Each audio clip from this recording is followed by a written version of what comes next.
2 Israeli embassy aides were gunned down and killed in the streets of DC last night, and now it's becoming just the latest flashpoint stemming from what's happening in Gaza. Right, and that because, according to police, right after they were shot, the accused shooter yelled, "Free Palestine." And as far as the victims, they have been identified as Yaron Lashinsky and Sarah Lynn Milgram. Right, and Lashinsky, he was 30 years old and reportedly worked as a research assistant in the embassy's political wing, and then Milgram, she was 26 and she organized trips to Israel. The Israeli ambassador to the US also revealing in a news conference that the pair were a couple who were about to be engaged. And last night, they were just attending a reception for young diplomats at the Capitol Jewish Museum, with the DC police chief saying in a press conference that a single suspect approached the couple and 2 others with them as they were exiting the museum and then opened fire with a handgun, with then the 30-year-old suspect entering the museum, being detained by event security, and that is reportedly when he started his Free Palestine chants. Now with that, you had the chief also saying it was not immediately clear why the suspect entered the museum after the shooting or what he planned to do inside. You also had officials noting that the man had not been previously identified as a threat. But of course, more information is expected as Homeland Security Secretary Kristi Noem said that federal authorities were investigating the attack. But then also AG Pam Bondi saying she was at the scene and that she had spoken to Trump a number of times throughout the night. And he then had Dan Bongino, the deputy director of the FBI, saying that the suspect was being interviewed by Washington police in conjunction with the agency's counterterrorism team. Also, on the Israeli side, you had the Prime Minister's office saying they'd been beefing up security for Israeli diplomatic missions all around the world. And you know, while we wait to learn more, the information we do have has been enough for the attack to be branded as anti-Semitic and widely condemned, including by both Democrats and Republicans. With AOC, for example, writing, "Absolutely nothing justifies the murder of innocents." And adding, as we await more details, we must be clear that hatred has no home here. Anti-Semitism is a threat to all we hold dear as a society. It must be confronted and rooted out everywhere. And this is, you then had Trump saying, "These horrible DC killings based obviously on anti-Semitism must end now," saying hatred and radicalism have no place in the USA. Condolences to the families of the victims. So sad that such things as this can happen. Right, and with that, we've seen similar sentiments being expressed by other world leaders, as well as, of course, Israeli officials, with, for example, the country's ambassador to the UN calling the shooting a depraved act of anti-Semitic terrorism, with him then also tying the shooting back to pro-Palestine protests that we've been seeing here in the US since the start of the war in Gaza. And then you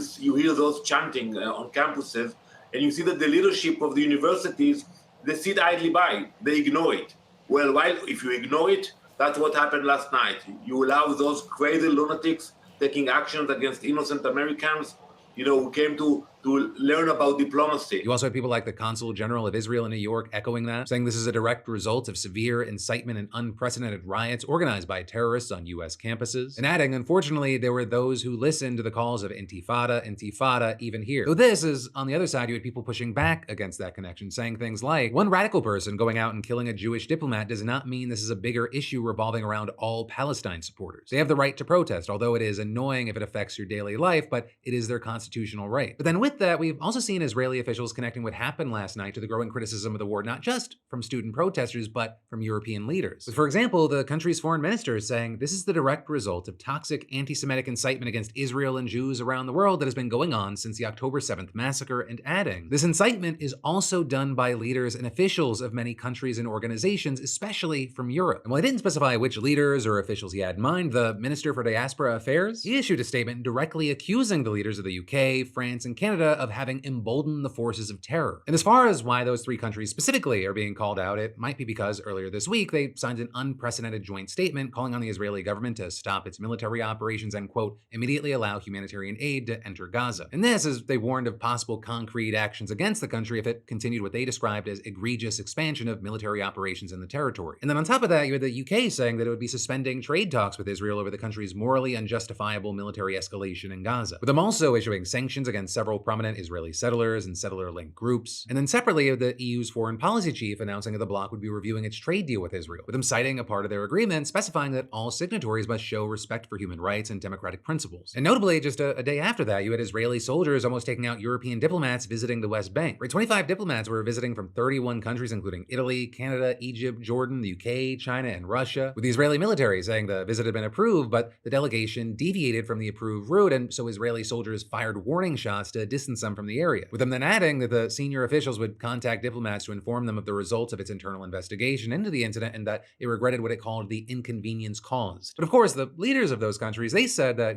getting shot at, it was a little more than just an inconvenience, them condemning the incident and demanding answers. And so while it was, somewhat unconnected to the situation in Gaza, it's just one more thing that's adding to the tensions between Israel and Europe. And then beyond that, there are a growing number of voices within Israel that are speaking out against the war in Gaza in general, but also in connection with yesterday's attack back in DC. Or with, for example, an ex-Israeli general who now leads a major opposition party blaming Netanyahu's right-wing government for fueling anti-Semitism and hatred of Israel, saying a sane state does not wage war against civilians, does not kill babies as a hobby, and does not set itself the goal of depopulating the population. And then adding, the result is unprecedented political isolation and danger to every Jew in every corner of the globe. Though then you had far-right ministers and others actually then blaming the opposition leader for inciting anti-Semitism with comments like that, and one saying, the blood of the embassy employees is on your hands and on those of your friends. But also, notably, you had others backing him up. And those voices including a former Israeli Minister of Defense and IDF Chief of Staff who took it even further, saying this is not a hobby but a government policy whose ultimate goal is to hold on to power, and it is leading us to destruction. But then, with all that, the Israeli government has given every indication that there's just nothing anyone can do or say to stop them. But as we talked about just a few days ago, you had the military announcing what it called extensive ground operations, and Israeli PM Benjamin Netanyahu claiming that the military will take, quote, full control over the whole of Gaza. And just today, it issued an evacuation warning for 14 neighborhoods of northern Gaza, all while strikes have reportedly killed at least 52 people since the morning, which means reportedly there are roughly 3,600 people that have been killed since Israel resumed strikes on March 18th after that failed ceasefire, which then takes the war's overall toll to almost 54,000, which is mostly civilians. And that, of course, is just the direct death toll, with many fearing that the dire humanitarian situation means that the true number is ultimately much, much higher. Which, on that note, over the weekend, Israel agreed to allow what it called a basic amount of food to enter Gaza, partially ending its 11-week blockade, with then 93 trucks reportedly entering the enclave on Tuesday carrying aid, including flour, baby food, medical equipment, and pharmaceutical drugs. Though this notably is you have UN bodies estimating that 600 trucks a day are required to even begin tackling Gaza's chronic humanitarian crisis. And even so, at least as of yesterday, you had the UN claiming that none of the aid from the 93 had actually been distributed. And this, of course, as UN experts say that Gazans are at a critical risk of famine and that